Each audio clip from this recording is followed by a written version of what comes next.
La seconde épître de Paul aux Corinthiens, chapitre 8. Nous vous faisons connaître, frères, la grâce de Dieu qui s'est manifestée dans les églises de la Macédoine.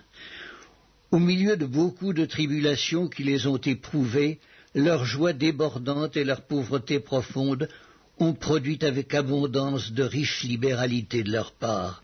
Ils ont, je l'atteste, donné volontairement selon leurs moyens et même au-delà de leurs moyens, nous demandant avec de grandes instances la grâce de prendre part à l'assistance destinée aux saints.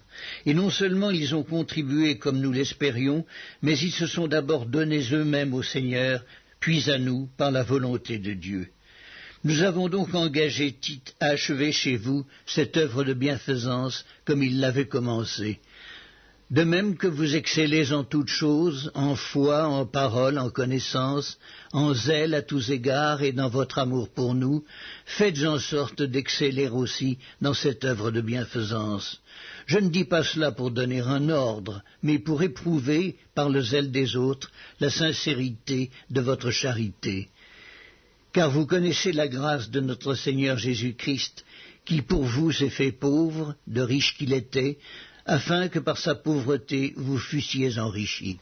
C'est un avis que je donne là-dessus, car cela vous convient à vous qui non seulement avez commencé à agir, mais qui en avez eu la volonté dès l'année dernière. Achevez donc maintenant d'agir, afin que l'accomplissement selon vos moyens réponde à l'empressement que vous avez mis à vouloir. La bonne volonté, quand elle existe, est agréable en raison de ce qu'elle peut avoir à sa disposition et non de ce qu'elle n'a pas. Car il s'agit non de vous exposer à la détresse pour soulager les autres, mais de suivre une règle d'égalité.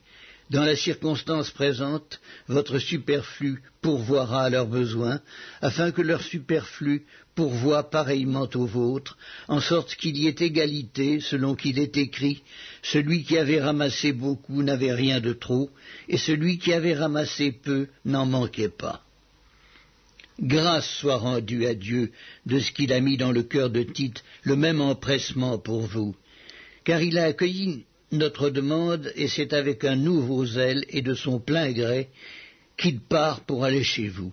Nous envoyons avec lui le frère dont la louange en ce qui concerne l'Évangile est répandue dans toutes les églises et qui de plus a été choisi par les églises pour être notre compagnon de voyage dans cette œuvre de bienfaisance que nous accomplissons à la gloire du Seigneur même et en témoignage de notre bonne volonté. Nous agissons ainsi afin que personne ne nous blâme au sujet de cette abondante collecte à laquelle nous donnons nos soins. Car nous recherchons ce qui est bien, non seulement devant le Seigneur, mais aussi devant les hommes. Nous envoyons avec eux notre frère, dont nous avons souvent éprouvé le zèle dans beaucoup d'occasions, et qui en montre plus encore cette fois à cause de sa grande confiance en vous. Ainsi, pour ce qui est de Tite, il est notre associé et notre compagnon d'œuvre auprès de vous. Et pour ce qui est de nos frères, ils sont les envoyés des églises, la gloire de Christ. Donnez-leur donc à la face des églises la preuve de votre charité et montrez-leur que nous avons sujet de nous glorifier de vous.